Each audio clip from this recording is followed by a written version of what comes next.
안녕하세요. 오늘은 화물나래미 TMS에서 정산관리 화면을 살펴보겠습니다. 정산관리 화면은 메뉴의 정산관리 탭에 메인 매출 정산관리 아이콘을 클릭하여 열고요.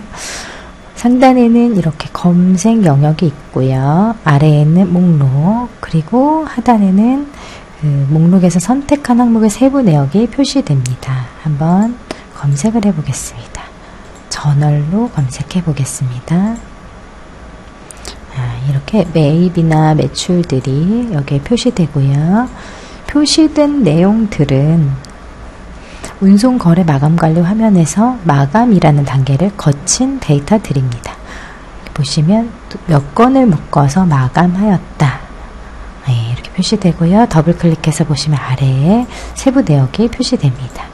건도 이렇게 클릭하여 보시면 아래 세부 내역이 표출되고요. 이러한 것들은 이 건들을 모두 마감관리 화면에서 체크하여 일괄 마감을 클릭해 주어서 묶어진 데이터가 여기 한 줄로 표시되는 것입니다. 메뉴들을 살펴보겠습니다. 보시면 정산 추가라고 해서 기타 정산을 추가하는 메뉴가 있고요.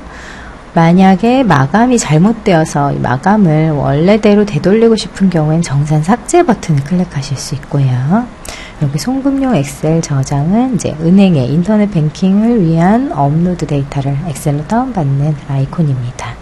이따가 다시 한번 살펴보겠습니다. 그것은 정산 내역서를 출력하는 메뉴, 입출금이 완료됐습니다 하고 이렇게 여기 보시면 처리 완료라는 상태가 있죠. 처리 완료시키기 위해서 이 처리 완료는 미수금이나 미지급금이 0이 됐다는 거, 입금이 완료됐고 출금이 완료됐고 이런 상태를 표시하는 완료 처리, 완료 취소입니다. 상계 처리는 매출과 매입의 거래처가 같은 경우에 상계로 이렇게 처리해서 매출 빼기 매출의 수금할 금액, 미수금 빼기 미지급금 처리를 하여서 잔액을 처리할 수 있도록 도와주는 기능입니다. 거래 명세서는 이미 마감 단계에서 발행을 했을 수도 있는 거래 명세서를 재발행하는 메뉴입니다. 그리고 세금계산서 작성 발행 메뉴가 있고요. 계산서 발행을 하고 나서 이 정산 내역들을 매출 내역, 매입 내역으로 출력하는 그런 메뉴들이고요. 보시면 청구 상태를 바꿔주는 메뉴가 있고요. 또 여기 매입과 매출이 동시에 나오기 때문에 매입 상태를 바꿔주는 이런 메뉴들이 있고요. 이때 송금 승인을 할 때는 승인 메모를 남길 수 있고 승인 날짜를 남길 수 있습니다. 그 외에도 선택한 나 운송이라는 업체를 선택했으면 나 운송이라는 업체의 거래처 정보 화면으로 이동하죠. 그리고 메일 전송, 문자 전송, 그리고 엑셀 저장은 지금 현재 이 위쪽의 목록, 정산 목록을 엑셀 저장하는 거. 거래 내역 엑셀 저장은 더블 클릭했을 때 아래에 나타나는 하단의 내역을 엑셀 저장해주는 그러한 메뉴가 되겠습니다. 여기까지 정산관리 화면에서 전체 화면 구성 어떤 기능들이 있는지들을 한번 살펴보았습니다. 이번에는 정산관리 화면에서 매출을 관리하는 방법에 대해서 알아보겠습니다. 이미 매출들이 여기에 표시되는 것들은 마감이란 단계를 한번 거친 데이터들이기 때문에요. 하나의 단위로서 취급을 할 수 있는데요. 우선 매출만 한번 나타나도록 검색해 보겠습니다. 자, 이제 매출이 표시가 되었고요. 지금 해당 기간에 4개의 매출이 있네요.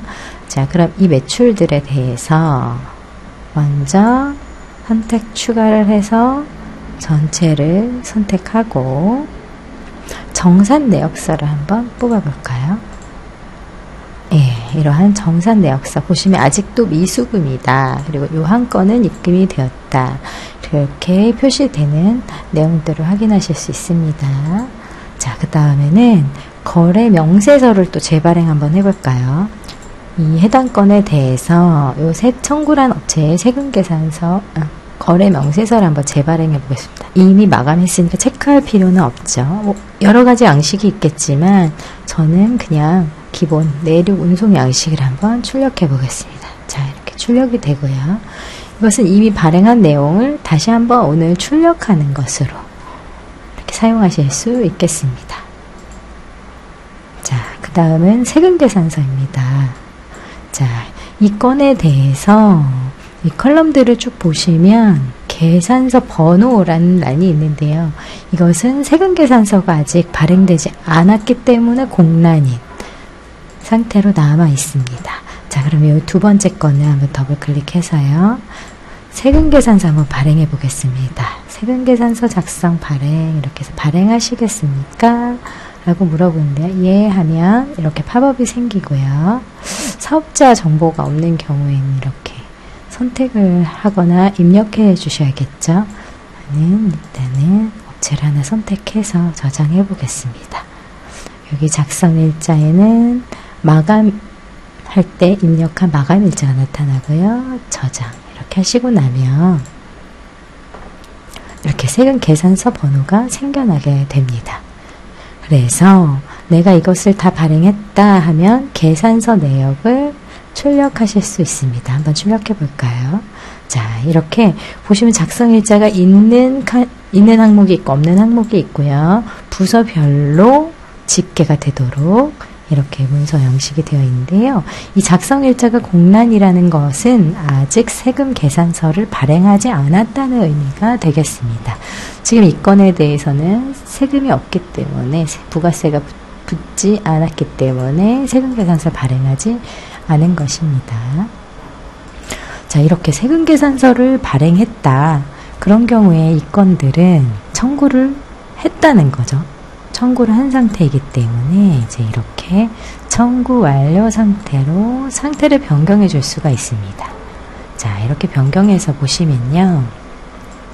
이 컬럼 중 여기 청구를 완료했다 라는 이런 상태로 바꾸실 수가 있습니다. 이렇게 만약에 세금계산서를 파기해 달라고 해서 파기를 한 경우에 그렇다면 여기 있는 세금계산서를 이렇게 열어서 파기하겠죠. 파기가 됐어요. 그래서 요거는 잠깐 청구를 고려합니다.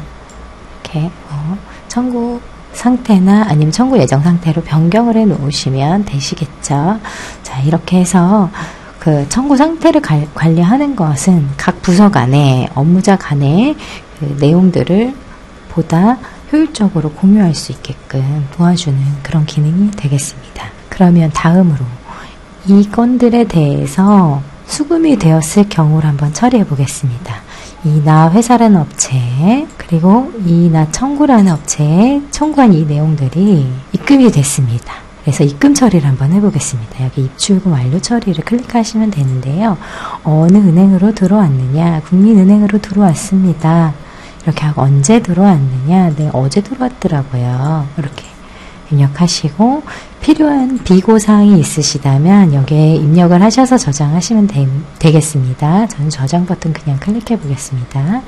자, 이렇게 정산 완료 처리를 했더니 색이 바뀌었죠. 그리고 처리 상태가 처리 완료라고 표시됩니다. 이렇게 그 입출금 완료 처리를 했다는 것은 입금이 됐어요. 이제 이것은 정산 처리 상태거든요. 정산 처리가 완료됐다라고 정산 상태를 바꿔주기도 하지만 또한 입금 처리. 여기 보시면 미수금이 있었는데요. 미수금 금액을 입금액으로 옮겨주는 이러한 역할도 하였고요.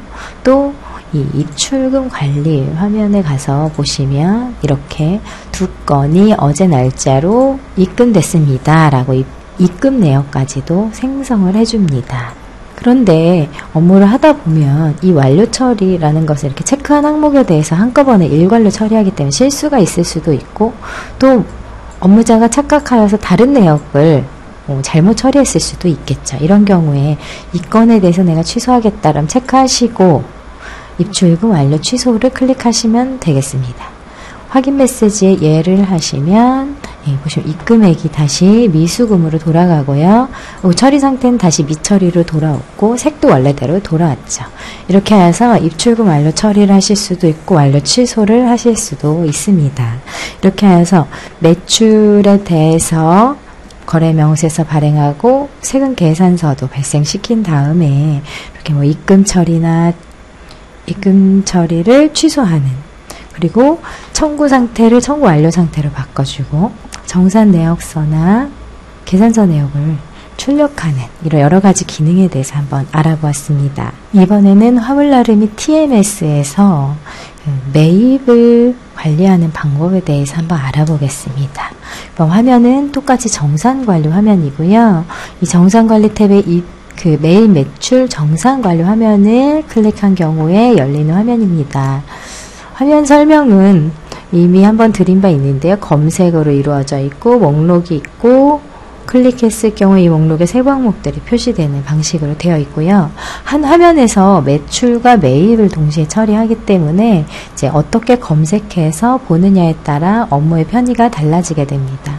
지금은 매입을 좀 처리해 보기 위해서 그냥 매입을 클릭할 수도 있지만 매입, 지출, 선지급 다 합쳐서 한번 검색해 보겠습니다. 목록에 매입 내역들이 검색되었는데요.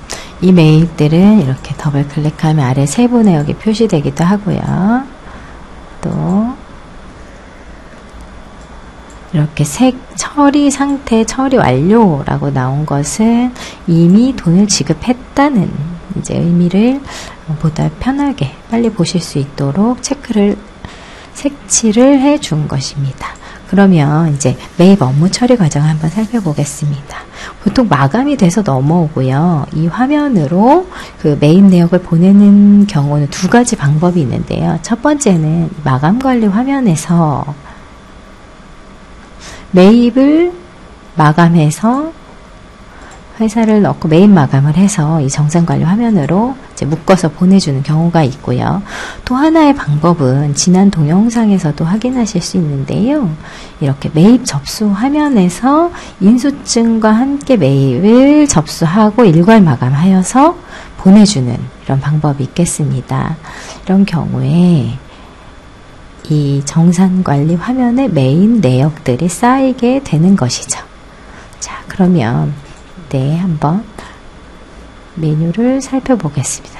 잘못 마감을 했을 경우에는 정산 삭제 클릭해서 이 마감 관리 화면이나 매입 접수 화면에서 다시 업무를 할 수 있도록 처리해 주는 것이고요. 그 다음에는 만약에 잘 마감이 되었다. 그러면 이 매입들은 상태가 여기 보시면 송금 상태가 송금 예정이라는 상태로 이 화면에 들어오게 되어 있습니다. 자, 그러면 이제 오늘 돈을 지급하기 위해서 업무를 한번 해보려고 합니다. 자, 이렇게 체크를 해서요. 제가 출금을 담당하는 사람이에요. 담당자에게 송금 요청을 할 겁니다. 이렇게 요청을 해서 송금 상태를 이제 송금 요청으로 바꿔줬죠. 이건 뭐냐면 이 건을 마감이 완료됐고 업무가 다 종료됐으니 송금을 해주십시오 하는 요청을 이제 상위 부서나 아니면 지출하는 부서로 보내는 거겠죠. 그렇다면 이제 실제로 송금 담당자 아니면 요청이 들어왔어도 이것을 좋아 보내줘 라고 승인해 줄 수 있는 그런 의사결정자가 있을 것입니다. 그때 송금 요청건을 검색하겠죠. 이렇게 송금 요청이 들어왔구나. 아, 이 건 이렇지. 내가 그런데 자금 상황이 있으니 이 중에 소액인 것만 선택해서 먼저 보내주려고 한다. 이렇게 됐으면 선택한 건에 대해서 송금 승인을 하는 거죠. 승인을 하는데 네, 오늘 날짜, 어제 내가 승인했다면 어제 날짜로 바꾸시겠죠? 이렇게 날짜를 입력하고, 빨리 송금하시오. 이렇게 제가 입력해 보겠습니다. 빨리 송금 해서 송금 승인을 클릭해 보겠습니다. 송금 상태를 변경하겠는지 물어보고요. 네. 이제 목록에서 많은 양이 사라졌죠? 왜냐하면 내가 송금 승인을 했기 때문입니다. 자. 빨리 송금하라고 이렇게 체크를 하게 됐고요. 이제 송금 승인들이 된 이 송금 내역들이 나타나는 것이죠. 여기 보시면 이제 매입 접수 등의 단계를 통했을 경우에는 이 건들에 송금할 은행이나 계좌나 예금주나 이런 내용들이 다 들어오고요. 이 건들을 그러면 한번 송금해 보겠습니다. 계좌가 없는 것은 빼자. 이렇게 하실 수도 있는 것이고요. 이렇게 송금할 건데 인터넷 뱅킹으로 한 건 한 건 송금을 하다 보면 업무에 어려움이 있기 때문에 한꺼번에 송금을 할 수 있도록 엑셀 파일로 다운로드를 받아서 처리하시면 되겠습니다.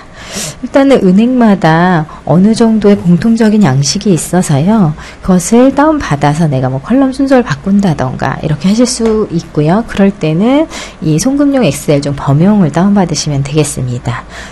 저는 이번에 신한은행을 한번 다운받아 보겠습니다. 이렇게 다운로드 받아졌고요.